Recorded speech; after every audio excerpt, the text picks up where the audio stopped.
انت الفاشي ترخى مصحف انت الفاشي اب حقنيا زانت استدرخه ترخى مصحف انت الفاشي صحفي فسح زريهون زنتاوي صحي غير እግዚአብሔር حمشاي كفار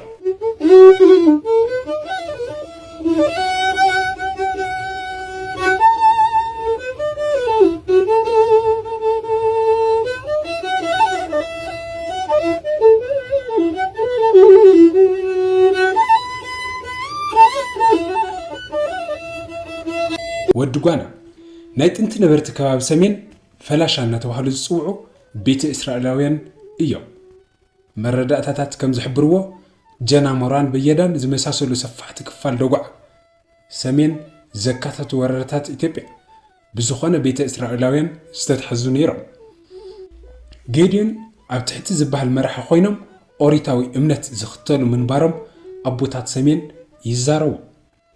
እዞም ሽማግለታት ዓዲ ከም ዝገልጽዎ ተኾይኑ ስልጣን ላስታ ናብ ጎንደር ምስተሰጋገረ ካብ ወሎ ስዒቡ ተኸተልቲ ኣዛ ይሳቅ ንጌድዮን ስዒሮም እቲ ከባቢ ተቆጻጺሮሞ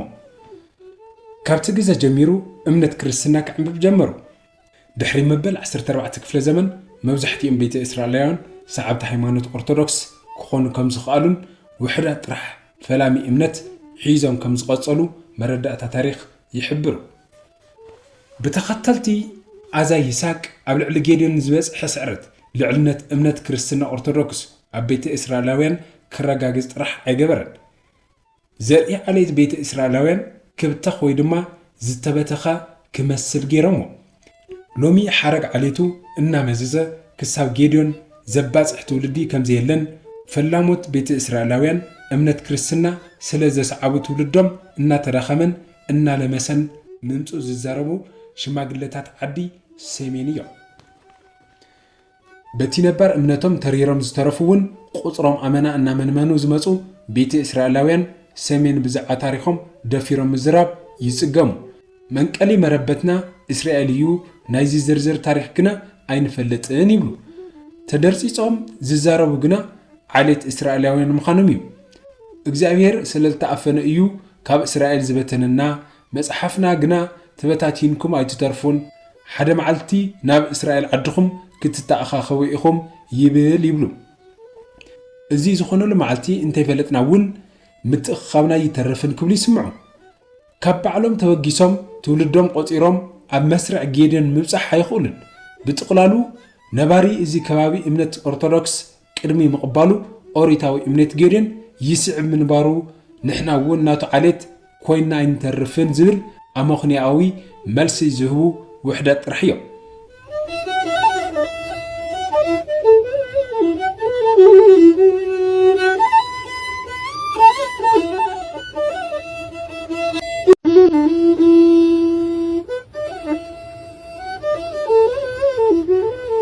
ነበርቲ ሰሜን ካብ ዝነብሩ ቤተ እስራኤላውያን ዝበዝሑ ናብ እስራኤል ኸይዶም እዮም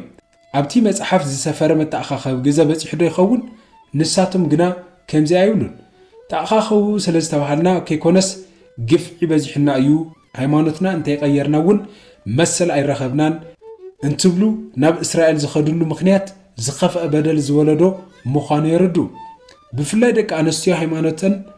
እንተይቀየራ እውን ዘይተጻሓፈን በኣብዝሓ ነበርቲ እቲ ከባቢ ተቐባልነት ዘለዎ ንቤተ እስራኤላውያን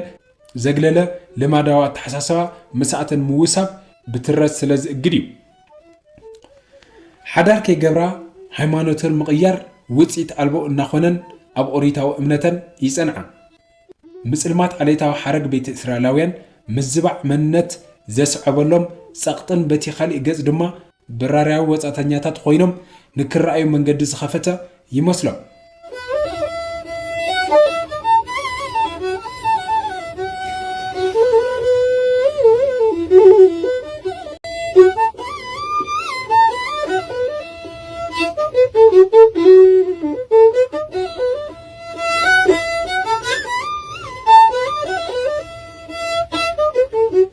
عليتاو حرق بيت إسرائيلويان كاب إسرائيل بزعوا مخانون زي مخانون بعرس أمنت كتزارب زقبر مرد أتاي ترخبن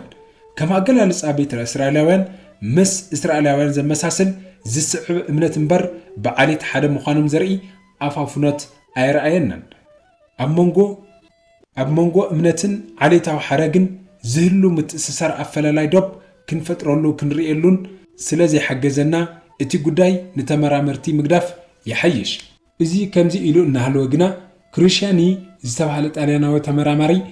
أو إتيبيا بيت إسرائيلويان مرمرا دي إني أجيرو عليت كوش كمزخونو بعلي منصارن حبيرنا كنحلف إسرائيلويان دما عليت سيم مخانوم لبي اندابلنا نمناتهم قنا بعلم كمزو السنو كنجنزابي قبع ازي خلو تدماميرو كاب عندبت بيت إسرائيلويان كمزي زرع موزحتيهم كاب إتيبيا ناب إسرائيل زخودو نبعلم كم وزعتنياتات بمقصارهم كيكونس ناب حق استتسقع مخنياتهم زباز حمز نورا زسكحكح قفعن بدلنيو أب سمين زنور بيت إسرائيلويان أب كالي كبابي مس زنورو موزحتيهم وننت مريت أيكونن نابروم أب سراحتي إيدت أباب زتحت أرأيو دك أنستيو أب سراحتي تسحلن عطرون دك توعتي دما أب سراحتي شمانان مقطقات حتينا متينن توافيروم زرخبو أطوت كاب إدنا بأف زخوانا نابراون أيسوغومن دك أنستيو نسراحتي تسحلن كالوت قلقالوتن زتقومو لحمد خويسا ويكعا أرباجا زركب كاب تحراس مريت بمخانو ازي فلحوزو قولو لحمد إنا خوعتا كتقومالو مئنتان نوانا نئت مريت بخفليت ويقعو علت قلوبات كفتسما يقددا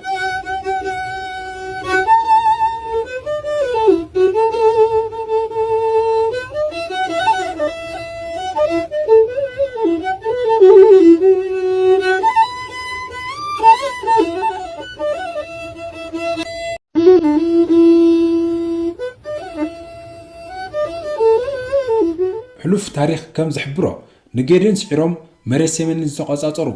كاب ولو زنقلو تختلت ازايز حقن بيت اسرائيلويان امنتهم طرح زيكونس زقيروم نتمرتون بعلتم سبرستي خوينم منزعموم دك عد زبلشم تنصيغلم ازوم سوات ابزي تقميطوم كاب زصغمنا نمنت عدم زياتو بيت اسرائيلاو دما معز مريت هليو يفلط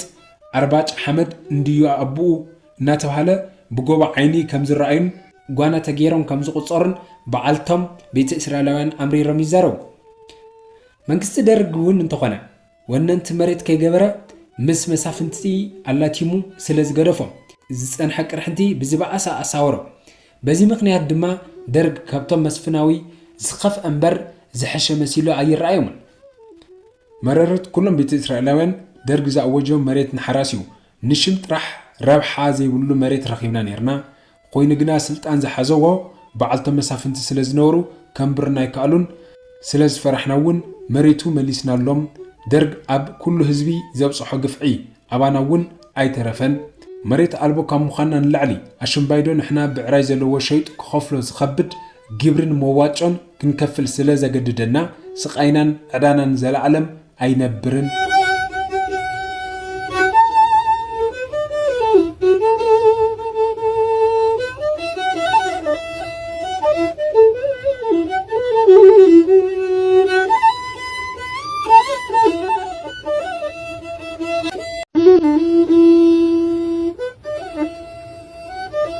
سرحن سرحتنيا نزلال الدحر منفسها الرعاية نمويا طبب موياتنيا كبري زيهب بلمدي ترجمو بزي فلت الجب شم كابتي محبرسة بستقللو مخانم نمجلس كايلاي بهالو دك سوات يبل عيوم تباهي لك حمايو كوجازن أبزي وعللو زلقاو مجلسي بدلوميو إذن بداتات سب ناول عوديومنا إنا بلا مردأتا بزي بلو ترعن يسألومهم يلن نسرح قداي نابق وشوتهم كخيد زنك ألسب كيبول عخا تتنقق زبل مخري تنكف مع دامهب السلام ديو إزي بأبزح ويكعا أب ملأ حبرة السب زئمن الدحرة الرأية أب هيوتهم زفونا باترك ساب مخان يبتسح أب زمن هاي السلاسي مس سمين أب زداو وقرا كاب زنبرو بيت إسرائيلاوين أب لعل حدا سب استفز مقتلت نابدنت مزرح يكال حدا قبار زقوتاما محرش شحيزو ناب جزا بيت إسرائيلاوين يخدمو زحزم حرشا قبل حلو حتى ቤተ እስራኤላውያን መናፍዕ ተጠቂሙ فحام እናጓህረ ነቲ ማሕረሻ የርስኑ ብድሕሪኡ ነቲ በዓል ዋና ማሕረሻ በዚኣ በላ በዚኣ ድገማ እናበለ ዓብይ ሞደሻ ሒዙ ቅጥቅጥ ይሕብር በዓል ዋና ከምቲ ዝተኣዘዞ ይፍጸም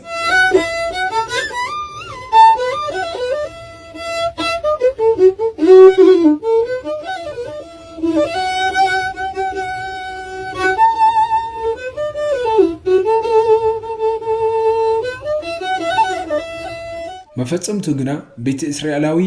ኮፍ ኢሉ ንታሕቲ ተጎንቢሑ ስርሑ ኣብ ዝሰርሐሉ እዋን በዓል ማሕረሻ ዘሎን ዘየለን ሓይሉ ኣኻኺቡ ነቲ ማሕረሻ ዝቕጥቅጥ መሲሉ ኣብ ርእሲ እቲ ቤተ እስራኤላዊ ያዕርፎ በዚ ምክንያት እምነቱን ስርሑን ኣብቲ በዓል ማሕረሻ ዝነበረ ቤተ እስራኤላዊ ህይወት ይሐልፍ ቀታሊ ነብሲ ተታሒዙ ንምንታይ በዚ ሞደሻ ከም ዝቀተለ ይሕተት ካብ መንጎ ስድራይ ስለ ዝበልዕለ ይብል ሕግን ብይንን ኣብ ጎኑ ዓገበኛ ጠጠኦ ብምባሉ ቀታሊ ነብሲ ብነፃ ይሰናበት ንቤተ እስራኤላውያን ግና ፈጺሞም ዘይርስዕዎ ዘስካሕከ ዝኽርን ክዛረብዎ ሕንቕ ዘብሎምን በደል እዩ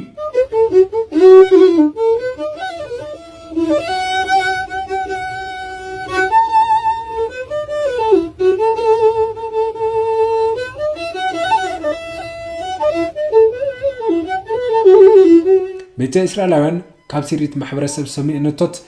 ዝወፁ እዮም ተባሂሎም ዝምሰለሎም ባህልታት እምነታትን ብዙሓት እዮም ብመዳይ ሃይማኖት ኦሪታዊ እምነት ተኸተልቲ እዮም ናይ ብሕቶም ቤተ መቅደስ ኣለዎ ኣብ ዝነብሩሉ ከባቢ ኣብ ዝህሉ ቤተ መቅደስ ብሓደ ቀሺ ይቕደስ በቢ መዓልቱ ዝጽልዩን ንፈጣሪኦም ዝሰግዱሉን እዮም ካብ መዓልታት ድማ ቀዳም ስራሕ ይሰርሑን ኣብዚ ዕለት ሓዊ እውን ኣየንድዱን ንቀዳም ዝኸውን ምግቢ ብሙሉእ ኣብ ዓርቢ ይሰናዱ ንቀዳም ዝዳሎ ምግቦም ከከም ዓቕሞም ብዝተኻእለ መጠን ዝሐሸ ክኸውን ይፅሩ ኣብ ድሮ ቀዳም ዓርቢ ነብሶም ተሓፃፂቦም ጽሩይ ዝበሃል ክዳኖም ተኸዳዲኖም በኽብሪ ዘብዕልዎ ዕለት በዓል እያ እምነቶም ዘስጉምሉ ስርዓት ግና ዓርሱ ዝኽኣል ነፃነት የብሉን ሕድሕድ ዝኽተልዎ መረፃ እምነት በቢውልቆም ዝመስሉን መሰል ምዃኑ ፈፂሙ ኣይፍለጥን ናይዚ ምክንያት ብዓይንናቶም እምነት ዘይኮነን መብዛሕትኡ ሰሜነታይ ዝኽተሉ ኦርቶዶክሳዊ ተዋህዶ ክዕቀን ስለ ዘገድድ እዩ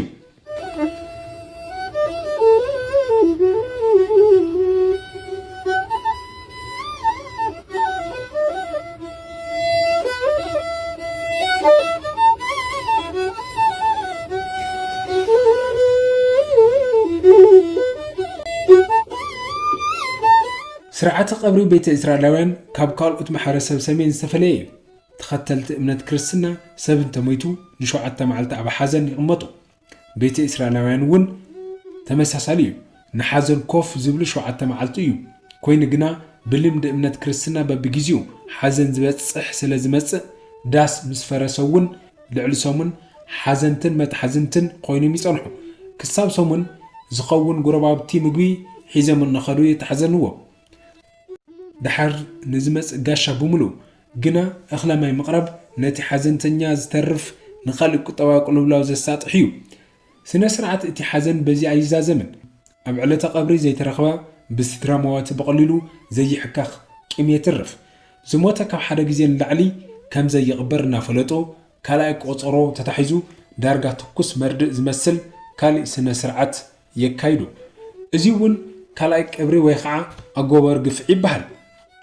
ኣብ እዋን ኣጎበር ወይ ከዓ ግፍዒ ኣብቲ ዕለተ ቀብሪ ዘይተረኸባ ዘመድ እየ ባህሊ ኮነ ፈታዊ ክካብ ዘለዎ ዳግም ይእከብ ኣፍራስን ኣብቀልትን እውን ተሸሊመን መዳምቕቲ እቲ ካልኣይ ቀብሪ ይኾነ ኣብ እዋን ኣጎበር ወይ ከዓ ግፍዒ ፈኽራን መንነቱን እናዘክሩ ግጥሚ እናተገጠመ ብመዐቀነ ክብሪ እቲ ማሕበረሰብ መዋቲ ናበይን ቁም ነገረኛን ሰብ መንባሩ ይግለጽ ብቑዛም ሓዘን ልብ ፈተውትን ስድራ ቤትን እናተናኸፈ ብንብዓት ዘናጽግ መልቀስ ዝድርደርውን ኣይጠፍን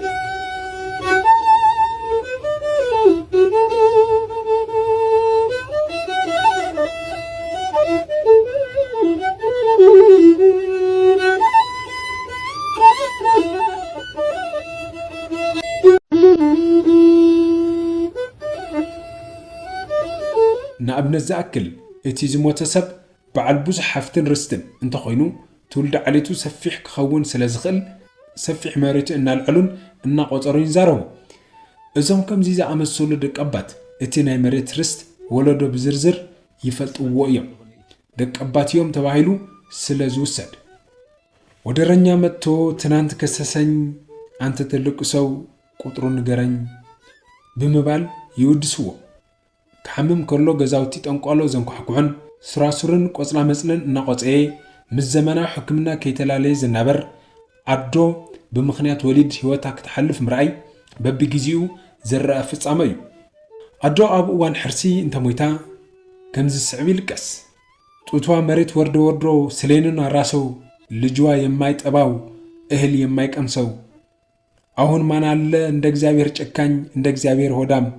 ሌባ እንኳን ከበረት አራስ ላም አይነዳም እናበሉ ንፈጣሪኦም ይማሩ። ውላድ አብይዋ ብሞት ንዝተፈለየት ብውሕልና ግና ወሐለ ንዝነበረት አዶ መሬት ታርሶ ምልጓይ ሲነሳ ወይ አማቴ ዘሩን አሳልፍሽውሳ ቢሰፋ እንደ ስፌድ ቢጋገር እንደ እህል በሴትነትማ ማን አለ እንዳንቺ ያህል ይባሃልና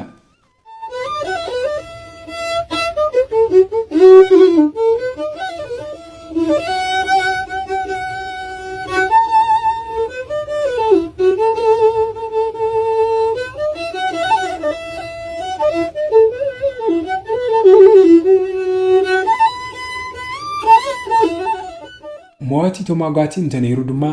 بخمزي مقصوه تخاتع زيرتعنا ولو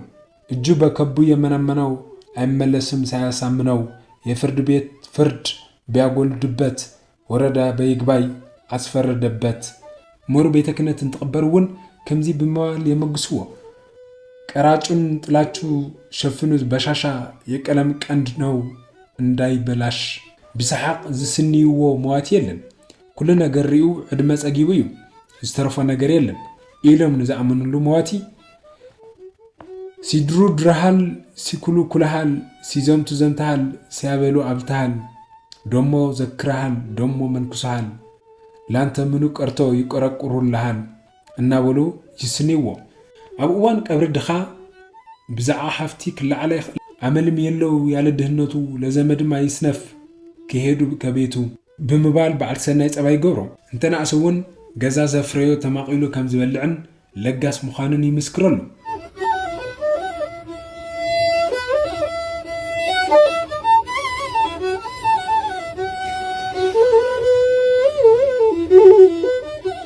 አስማተኛ ለሆነ ኢት